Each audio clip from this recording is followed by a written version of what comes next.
کے سامنے پیش کرتا ہوں شعبان کی عظمت کیا ہے.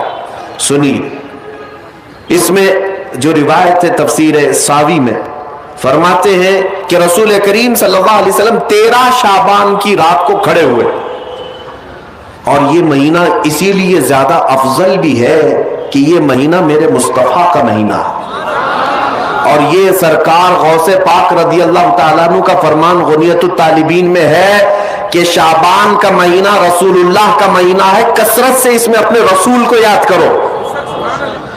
اب میں آپ کو بتا رہا ہوں جو روایت تفسیر الساوی میں ہے، 13ویں شعبان کو نبی پاک صلی اللہ علیہ وسلم رات میں کھڑے ہوئے اور کیا کیا توجہ. آج لوگ دلیل پوچھ رہے ہیں اپنے نبی کو یاد کرنے کے لیے. 13ویں شعبان کو میرے آقا کھڑے ہوئے اور رات بھر مولا کریم کی بارگاہ میں یہ عرض کرنے لگے، مولا میری امت کی بخشش میرے حوالے فرما دے. حضور نے 13ویں شعبان کو یہ دعا کی تو روایت میں کہ اللہ تعالیٰ نے اجازت عطا کی کہ آپ کی 1/3 امت کی بخشش آپ کے حوالے، آپ شفاعت کر سکتے ہیں. 1/3 1/3 امت کی سفارش آپ کر سکتے ہیں. 14ویں رات کو پھر میرے آقا صلی اللہ علیہ وسلم کھڑے ہوئے، رات بھر عرض کرنے لگے، مولا میری امت کی شفاعت میرے حوالے کر دے، ان کی بخشش میرے حوالے کر دے. اللہ رب العزت نے 14ویں شعبان میں نبی پاک صلی اللہ تعالی علیہ وسلم کو حکم فرمایا 2/3 امت کی بخشش کی سفارش آپ کے حوالے ہے. 2/3 امت کی سفارش آپ کر سکتے ہیں. نبی پاک صلی اللہ تعالی علیہ وسلم کیا اس پر بھی راضی تھے، بلکہ 15ویں شعبان کی رات آئی، یہ تیسری رات تھی. نبی پاک صلی اللہ علیہ وسلم پھر کھڑے ہوئے، اور آج کی رات کھڑے ہو کر نبی پاک صلی اللہ علیہ وسلم نے پھر وہی دعا کی، مولا میری بقیہ امت کی سفارش میرے حوالے فرما دے.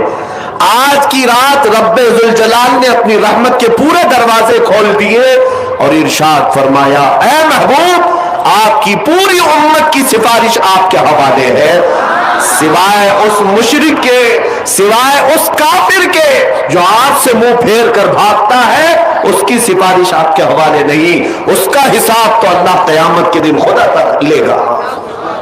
آج کی رات میرے عزیزوں، میرے نبی پاک صلی اللہ تعالی علیہ وسلم کو مکمل شفاعت کرنے کا اختیار دیا گیا ہے. پوری امت کی شفاعت، پوری امت کی شفاعت. شفاعت کا مطلب کیا ہے؟ اللہ کی بارگاہ میں سفارش کریں گے، سفارش کریں گے. بخشنا تو مولا کا ہی کام ہے، مغفرت تو رب تعالیٰ کی شان ہے.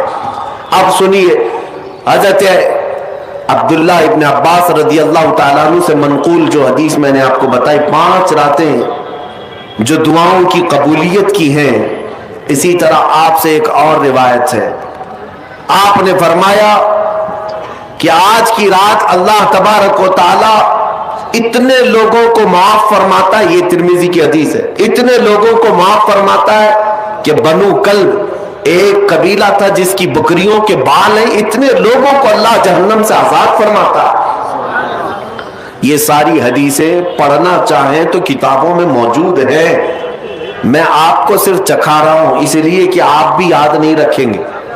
الحمدللہ یہاں پر سنیوں کا مجمع ہے اور اکثر ہمارا معمول یہی ہے، ہمارا تو معمول یہی ہے. بہت سارے لوگ، ہم اپنوں میں یہ نہیں کہتے کہ جو لوگ یہ کہتے ہیں میلاد کہاں سے ثابت ہے، شب برات کہاں سے ثابت ہے، شب قدر کہاں سے ثابت ہے، تو ہم تو صرف پہلے لفظوں میں صرف اتنا ہی کہتے ہیں یہ تو صرف سنیوں کی قسمت سے ثابت ہے، یہ ہماری قسمت میں لکھا ہوا ہے، یہ ہماری قسمت میں لکھا ہوا ہے کہ اللہ تبارک و تعالیٰ یہ موقع عطا فرماتا ہے گاہے بگاہے اور بندے اس کو یاد کر لیتے ہیں. عزیزان گرامی اوقات، اور ایک حدیث، کیا قبرستان جانا چاہیے نہیں جانا چاہیے، اس پر بھی بڑے اعتراضات ہیں. خزانۃ الروایات بحوالہ فتاوی رضویہ شریف اعلیٰ حضرت نے بھی نقل فرمایا کہ آج کی رات روحیں تمہارے گھروں میں آتی ہیں. قبروں پر جتنے بھی